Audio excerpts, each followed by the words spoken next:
7.3, proving triangles similar. Now remember, the definition of similar figures is that all corresponding angles are congruent and corresponding sides are proportional. We use our scale factor. They're all going to be the same. The objective in this lesson is to use the angle-angle similarity, right? That means similar. The little squiggle there means similar. Angle-angle similarity postulate. And the side-angle-side and side-side-side similarity theorems. Now these look pretty familiar, don't they? This is kind of like chapter 4, where we had our triangle congruence postulates and theorems, but congruent meant everybody was the same. Similar just means our angles are congruent and our sides are proportional. And then we are going to use this to find indirect measurements, which you will probably have seen in science class or will soon. So this is good stuff. Similarity is really, really cool. Let's look at our first postulate here. This is the angle-angle similarity postulate, AA similarity postulate. And it says if two angles of one triangle are congruent to two angles of another triangle, then your triangles are similar. So all this says is we have those angles are congruent, those angles are congruent. Then we can write a similarity statement, which looks very much like our congruent statement, just with the similar symbol in there. So we, like, if you remember, if we choose a good direction on our first triangle, the second one's really easy. So I like to go, angle 1, angle 2, and then blank angle. So triangle SRT is similar to triangle MLP. And color can often help that. Now remember that a postulate is accepted as fact. But if you think about this, right, we have two congruent angles. The third angle theorem would mean we have three congruent angles. And just imagine you take your first triangle here and you just stretch it. Do any of the angles change? The easiest way to think about this is if we have an isosceles triangle, let's say 3, 3, and 3. And then we just make an even bigger isosceles triangle, 9, 9, 9. Have any of our angles changed? No, still an isosceles triangle. This would be 60, 60, 60. This is an isosceles triangle, 60, 60, 60. But notice all of our sides are still similar. We have just multiplied everything by 3, which would mean our sides are proportional on a scale of 1 to 3. So this postulate is accepted as fact. And it's already your turn. Go ahead and pause. Oh, wait, no, it's not. Sorry. Let's look at problem 1, then it'll be your turn. Problem 1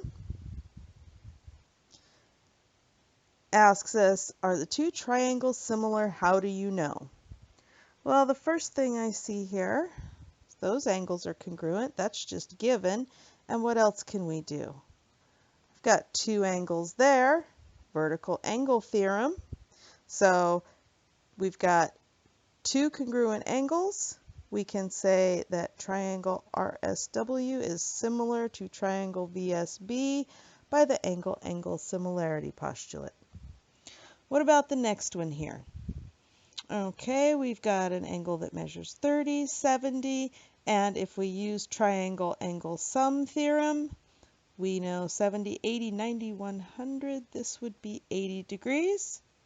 And we go to our other triangle, we've got 70 and 85, and that would leave us with 25 degrees. So we have this angle here is congruent and nothing else. So the angles are not congruent.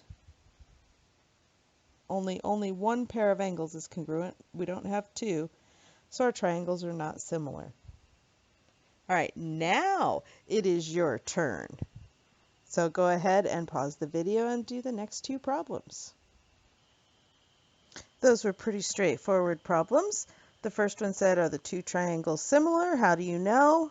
Use the triangle angle sum theorem and the definition of a right angle, and got 51 degrees on the first triangle and 39 degrees on the second one. The 51 degrees would have been plenty because then we would have had two congruent angles. We could do the 39. Now we've got three congruent angles, so the triangles are similar. And then on the second one, we have isosceles triangles here, so we used the isosceles triangle theorem. I was able to say that on the first triangle, this other base angle is 68 degrees. Triangle angle sum lets me say the vertex angle is 44 degrees. And on the second triangle, we're given the vertex angle, so I find the remaining amount is 118 and divide that by 2 because those angles are congruent and both of those are 59 degrees. But none of our angles are congruent, so these triangles are not similar. So that's pretty straightforward.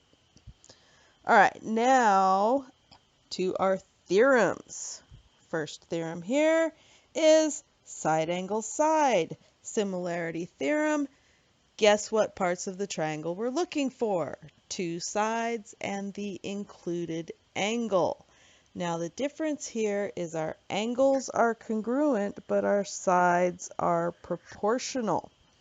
So it says if an angle of one triangle is congruent to the second triangle, and the sides that include that angle are proportional, then our triangles are similar. So let's look here. We are told that angle A and angle Q are congruent. And then this right here says proportional. Look at, we have a proportion written here, two ratios. It says, and I like to use color for this, you know how I like color. It says that side AB is proportional to side QR. And notice I'm just putting dots because they're not congruent, but I want to identify it. You could even make the whole side blue if you wanted. And side AC, and I'm going to use two green dots here, is proportional to side QS. So do you see the side angle side?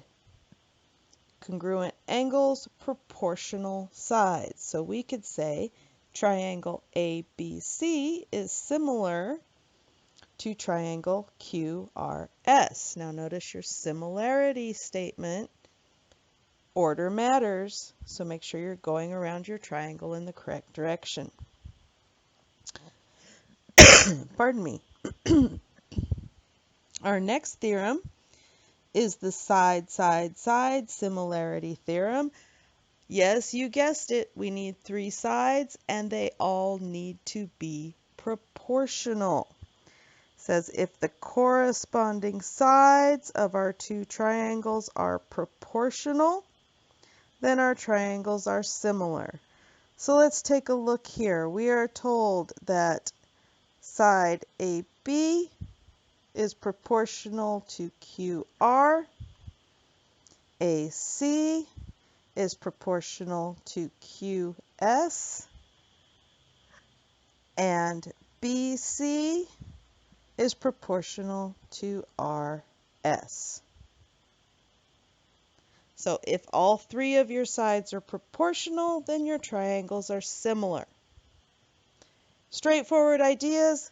Let's take a look at how this works. Oh, the proof of our theorem here. Proof of the side angle side.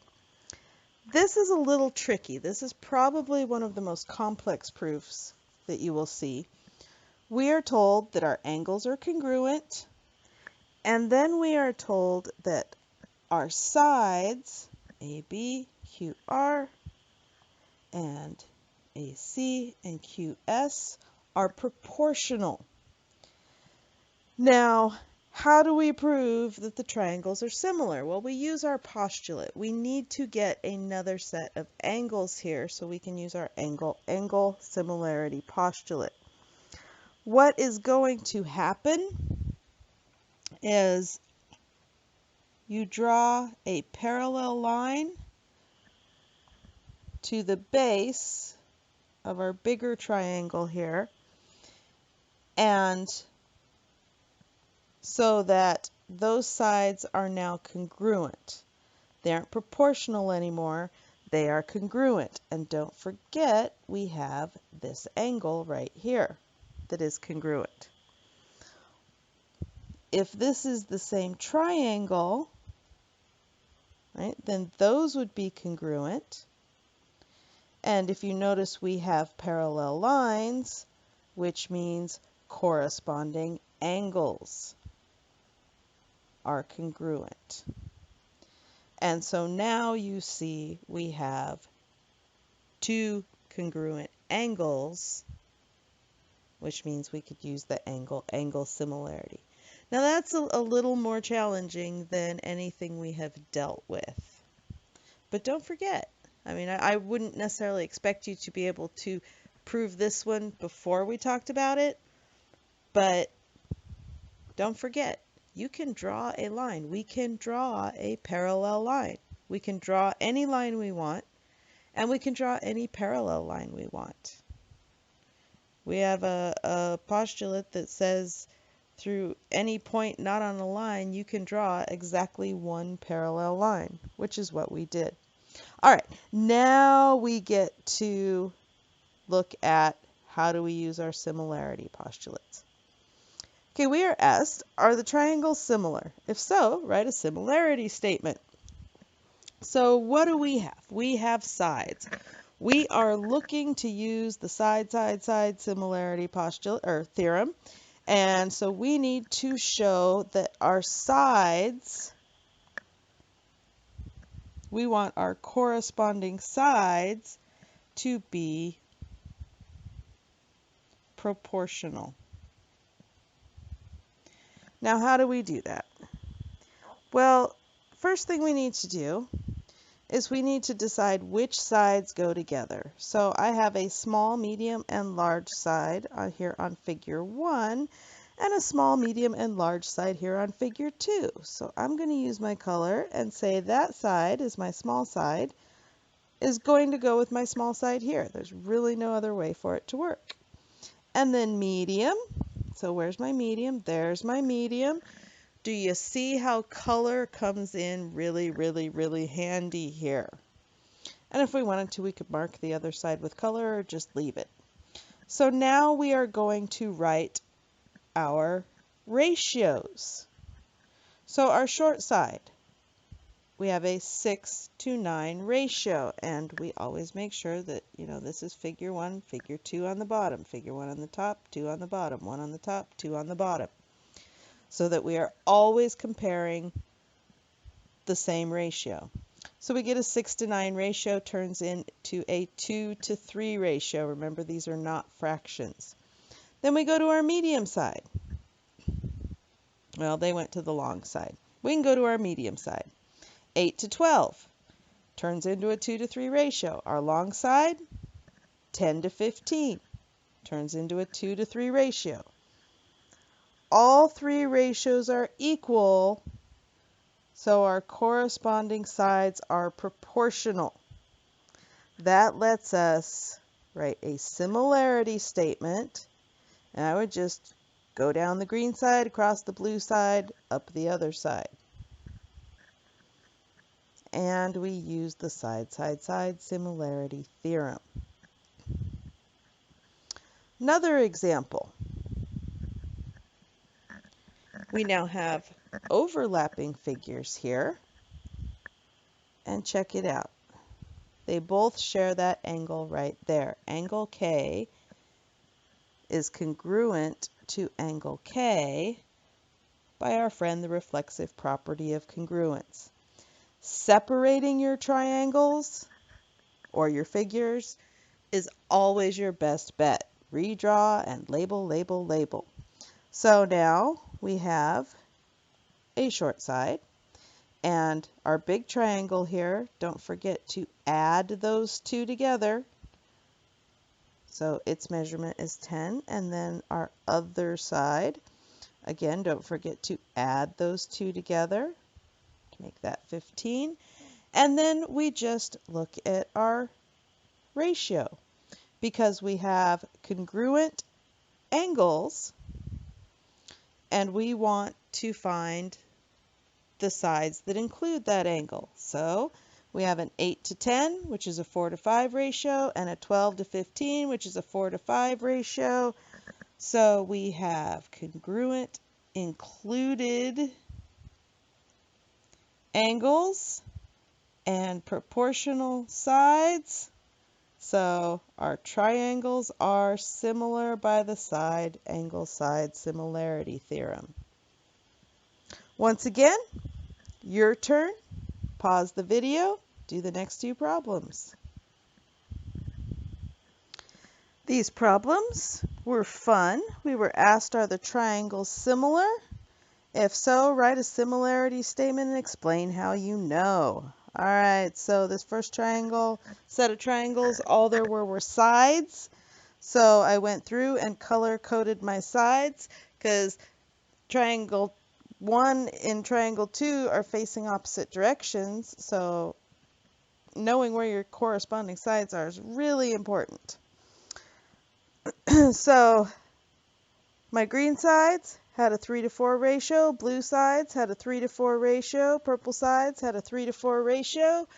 So because all of our ratios are the same, our sides are all proportional, and we can say yes by the side similarity theorem that triangle ACB is similar to triangle FGE, and that those colors on the sides make writing your similarity statement a whole lot easier, especially when they aren't facing the same direction. You could have also have redrawn like one of your triangles, the first one, so that it faced neatly like the second one. That would work too. In problem B here, we have overlapping figures again.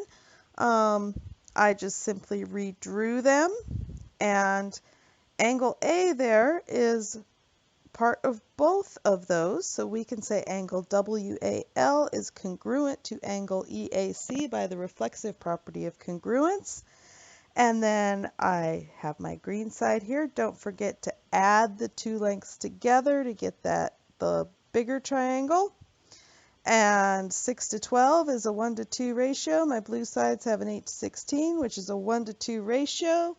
We have a congruent included angle and two sides.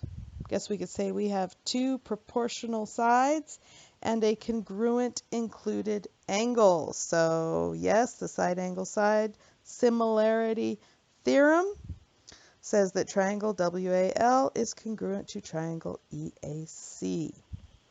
So good stuff on those. I hope you noticed that this is very, very much like doing triangle congruence. It's just now our sides have to be proportional. Problem 3 is a proof. We are given that these two sides are congruent on our first triangle. These two sides are congruent on our second triangle. So I'm seeing isosceles triangle theorem. And we know that this angle is congruent to this angle. Well, we either need the included angle between our sides or we need a different angle. And what first thing isosceles triangle theorem says is I can do that. I can do it on this triangle as well. And then I am thinking transitive property of congruence here, because we already know that angle F is congruent to angle J, and we can say F and H are congruent and J and L are congruent, so we can make everybody congruent. So if we look here, we've got isosceles triangle theorem, and and transitive property, and then we used our angle-angle similarity postulate to make our two triangles congruent.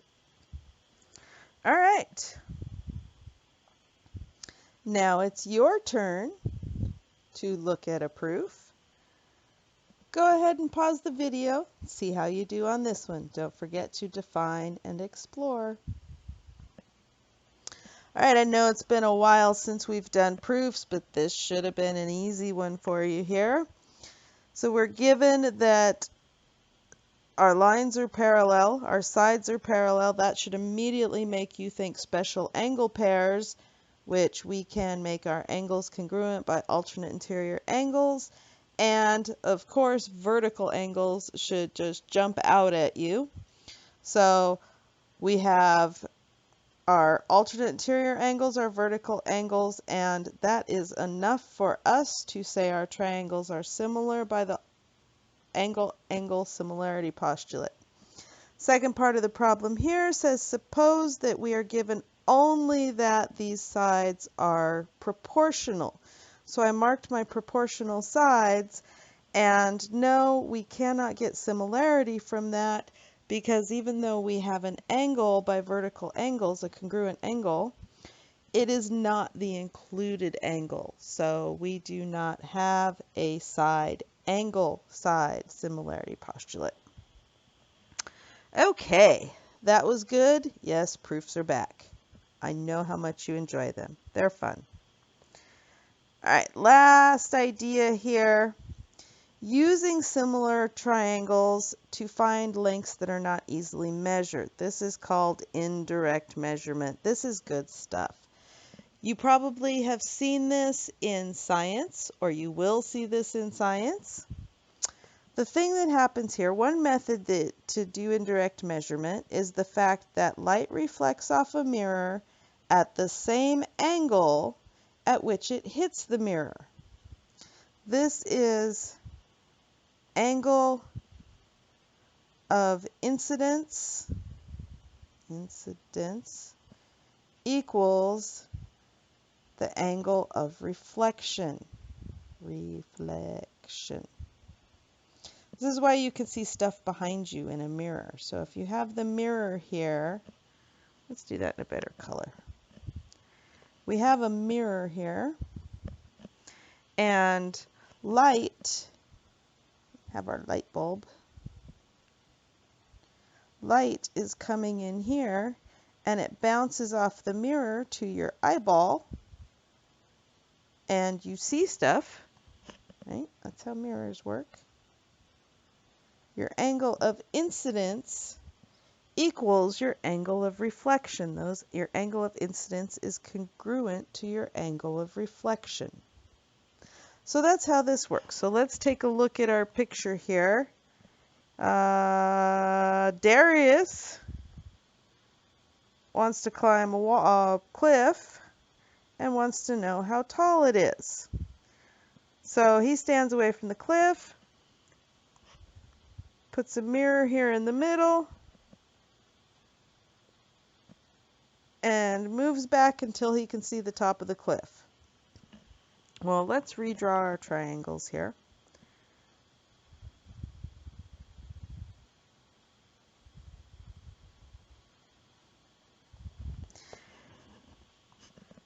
Now, we know Darius is standing upright. Our cliff is upright. Looks like congruent angles to me. We know Darius is 5.5 feet tall, and he is standing. He moves back till he can see the cliff in the mirror, and he knows he is 6 feet away from the mirror, and he can count, he can measure that the mirror is 34 feet away from the cliff, and we want to know how tall the cliff is, x feet. So if you can see here, we have similar triangles. So we know that our sides are proportional. Right? We've got angle, side, angle, or angle, Angle, angle. Here's our angle of incidence and our angle of reflection. So we can use angle, angle similarity postulate to say our triangles are similar, and then we can find our proportional sides. So we just write a proportion, and you always start fraction bar equals fraction bar, and I generally number figure 1, figure 2, and put 1 on top, 2 on the bottom, unless I am told to do differently. And so we know that 5.5, which side does that correspond to? X, and 6, and 34. And you do the work, and it all comes out that the cliff is about 31.2 feet tall. So that's quite a bit of a climb there. 31.2 feet tall. All right, the last problem. Why is it important that the ground is flat to do this? For the simple fact that we really like right triangles, so that we have our similar triangles by angle, angle similarity postulate. Similar triangles are a ton of fun. I think you'll enjoy them as much as congruent triangles, and you can see they're very useful. Again, like I've said 100 times now, proportions are extremely useful in everything that we do. So good luck on the homework. I think you will really enjoy these.